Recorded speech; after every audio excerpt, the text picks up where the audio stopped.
Hello Tabora, jiji lililobarikiwa asali na ukarimu wa watu. Karibu kwenye mitano ya nguvu ya ZVP Online. Hili ni tukio la kihistoria linalofanyika kila mwaka kwa ajili ya kusherehekea mafanikio ya ZVP Online kwa wadau na wafuatiliaji wake. Hapa utapata burudani safi za kasida kutoka kwa waimbaji wenye level za kimataifa, na wazungumzia Huraira Classic Tanzania kutoka Dar es Salaam, pamoja na kupata nasaha kutoka kwa masheikh mbalimbali nchini, chakula, vinywaji na burudani nyingi mbalimbali. Huu ni mtoko uliokamilika kwa ajili ya familia, ndugu, jamaa na marafiki kuja kuenjoy na kujifunza. Ni tarehe 13 ya mwezi wa 9, 2024 kwenye ukumbi wa Citizen Hall Tabora mjini, kuanzia saa 1 kamili za jioni mpaka saa 6 kamili za usiku. Kwa kiingilio cha VVIP 50,000, VIP 30,000 na kawaida ni shilingi 20,000 tu. Usipange kukosa hii. Chukua tiketi yako mapema kuepuka usumbufu wa siku za mwisho. Mitano ya nguvu ya ZVP Online. Tunazidi kupasua anga. Nguvu zaidi ya jana. Nimeelewa, sawa. Mimi nikutoe huko. Natamani tulizungumzie hivi ili pia ambalo linaendelea sasa hivi kwenye mitandao ya kijamii kama mzazi, kwa sababu wewe ni mzazi wa kiume na pia una mabinti wengi, ukinijumlisha na mimi pia tuko wengi. Lakini hichi kilichoendelea ama kinachoendelea sasa hivi kimevunja ukimya wa wazazi wengi, na tumeona wazazi wengi wa kike wakiwa wanazungumza. Hatujapata nafasi ya kusikia wazazi wa kiume wanazungumza. Kuna video moja ilikuwa inaonekana kwenye mitandao ya kijamii ikimhusisha binti ambaye alilawitiwa na kufanywa vibaya na wanaume zaidi ya 5 kwa mujibu wa ile video, na ikisemekana kuwa alitembea na mume wa mtu. Na huyo mwanamke ni mwanajeshi, kwa alituma watu kwa ajili ya kumfanya wewe binti kitu kama hicho. Na kwa ripoti ya polisi inasema ile video ilifanyika Dodoma, ilikuwa mwezi wa 5, sio mwezi huu wa 8 wala wa 7 wala wa 6, ila ilikuwa mwezi wa 5, na wako kwenye uchunguzi. Tuanzie hapa. Kama mzazi, ukipokea taarifa ya binti yako kufanywa kitu kama hiki, kwako unaipokeaje? Kwanza, mtoto ni mtoto wa jamii. Mtoto si mtoto wa mtu. Mzazi yoyote ambaye au mtu yoyote ambaye ameshafika maturity, anajua mema na mabaya, anapoona mtoto yoyote au mtu yoyote anaingia katika matatizo, anapata matatizo, anaathiriwa kisaikolojia, anaathiriwa kiafya, anapata shida mbalimbali, lazima itamuuma. Kwa hiyo mimi kwanza napata maumivu makubwa, na nilikuwa nasubiri nipate muda wa kulizungumza hili. Walilal hamdi tumepata fursa leo ya kukaa na kulizungumza. Binafsi ni moja ya kitu ambacho kimeniumiza na nakikemea sana. Nitaendelea kukikemea kwa dhati, nitaendelea kukipigia kelele, nitaendelea kukisemea. Japo najua katika hili kuna watu watalindiwa maslahi yao. Unajua, nataka nitoe mifano hai ambayo inaweza kueleweka. Tulikuwa na mkuu wa mkoa Simiyu, aliwahi kupata tatizo kama hili, tena lisilo na ushahidi wa kutosha. Yani taarifa imetolewa na mtu nimefanyiwa, lakini tuliona reaction ya vyombo vya habari, tuliona reaction ya jeshi la polisi, tuliona reaction ya mashirika ya haki za binadamu, tuliona reaction za watu wa haki jinsia, tuliona reaction za makundi mbalimbali juu ya kile alichokieleza yule binti. Hii ni video. Iko wazi. Picha za watu zinaonekana. Na sura zao zinaonekana. Serikali kupitia vyombo vya dola na kupitia vyombo vya habari, kupitia TCRA, wana uwezo wa kudaka taarifa za makini kabisa katika tukio hili. Kwanza, wana uwezo wa kujua simu gani ilifanya, yenye line ya nani. Sijui nimeeleweka sawa sawa. Hata kama itakuwa line ilivunjwa, lakini simu bado inafanya kazi. TCRA inapiga hesabu mpaka ya simu iliyotumika. Vunja line lakini fanyia tukio simu, ile simu wanaweza kuitrack na wakajua simu fulani, tarehe fulani, mahali fulani ndio tukio lilifanywa. Napata shida sana kusikia vyombo vya ulinzi na usalama mpaka sasa eti vinaendelea kufanya uchunguzi. Ni kumwangusha mama. Ni kumwangusha. Kwanza itatengeneza sura. Inawezekana baadhi ya vyombo vya usalama vina interest za kisiasa katika mambo. Ndio maana kiongozi wa ndani ya serikali alichukuliwa nguvu kubwa na kusemwa kwa mengi. Na yule anayedaiwa kwamba amefanya tukio, kama unasikia yale maneno, mimi nimesikia yale maneno, asema afande alisema, afande alisema. Huyo afande tukatumjue ni afande nani? Kwa sababu yupo afande tukatumjue yule aliyesema afande, huyo afande ni nani? Sasa katika hili vyombo vya ulinzi na usalama visilinyamazie eti kwa sababu kwenye tukio hili kuna mhusika ambaye ni afande. Hakuna afande aliye juu ya sheria. Na wachukulia hawa viongozi wa usalama waliopo madarakani, lile lingechukuliwa na mtoto wake ndo kafanywa vile. Wangesubiri ripoti na uchunguzi wa wiki 2. Wangefanya uchunguzi na ripoti ya siku 5. Mkono wa dola ni mrefu kuliko mkono wowote katika nchi. Una uwezo wa kumbaini muhusika kwa dakika chache, ukamhoji ndani ya masaa 24 na ukampeleka mahakamani. Ndivyo sheria inavyotaka. Lakini leo ni siku ya 3 kama sio ya 4. Hatuoni reaction yoyote. Bado uchunguzi unafanywa. Tunapata shida. Au kuna mtu anataka kutoroshwa ili asionekane kahusika.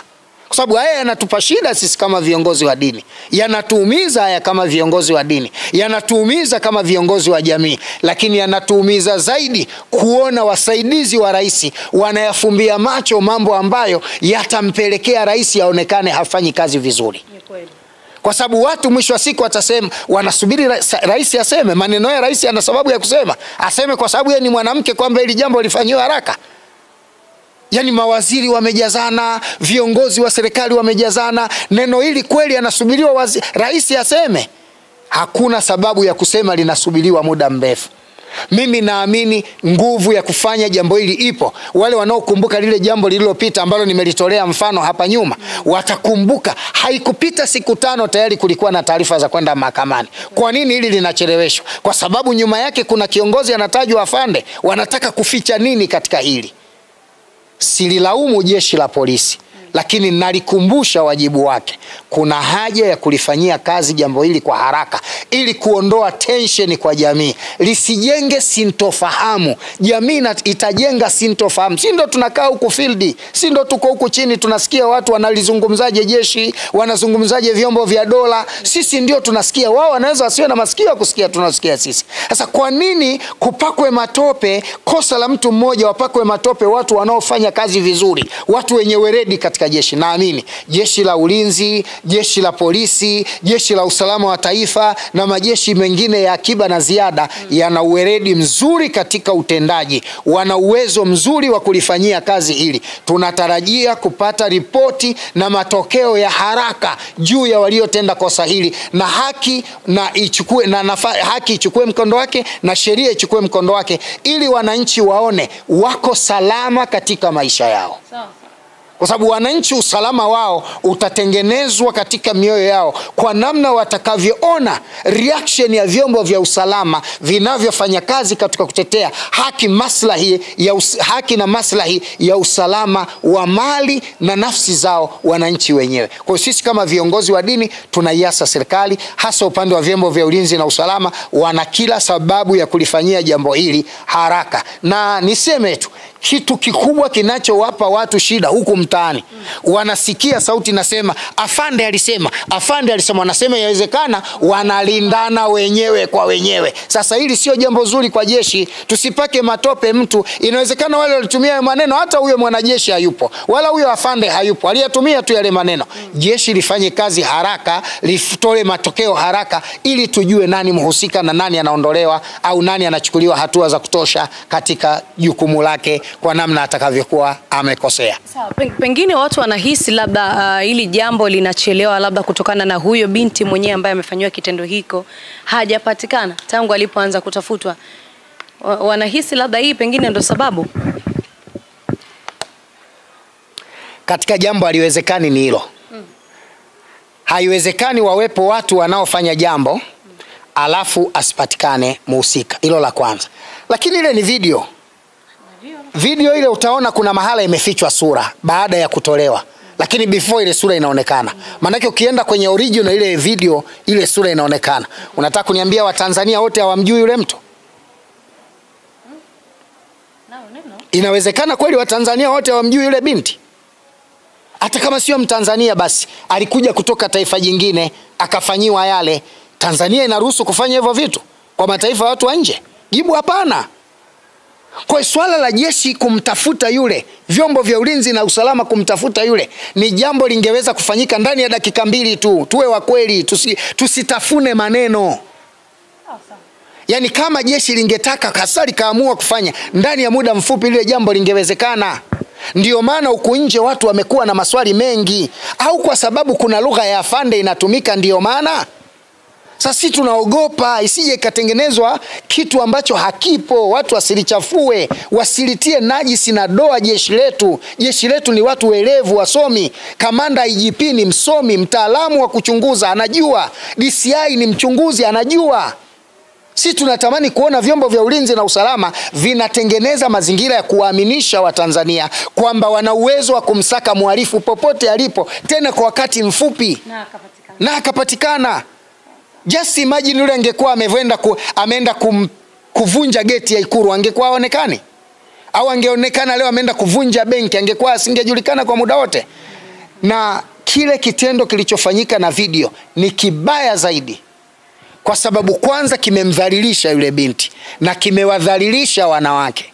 Manake nchi inaonekana wanawake watakuwa hawana thamani, wanaweza kufanyiwa chochote na mtu akajificha na asikamatwe. Hatulitamani kuliona hili. Vyombo vya ulinzi na usalama vimsaidie mama. Ndio wajibu na majukumu. Ili ifike mahala tuone kile kilichofanyika tunaisaidiaje jamii. Na mimi naamini na sisi Watanzania tuliopo huku tuna wajibu pia. Kama unamjua yule binti na unajua anaishi wapi, toa taarifa japo kwa siri kwenye vyombo vya dola ili kuisaidia vyombo vya dola kumkamata mhusika. Itusaidie sisi tuendelee kuiweka nchi ya Tanzania iwe nchi salama, ndio lengo letu.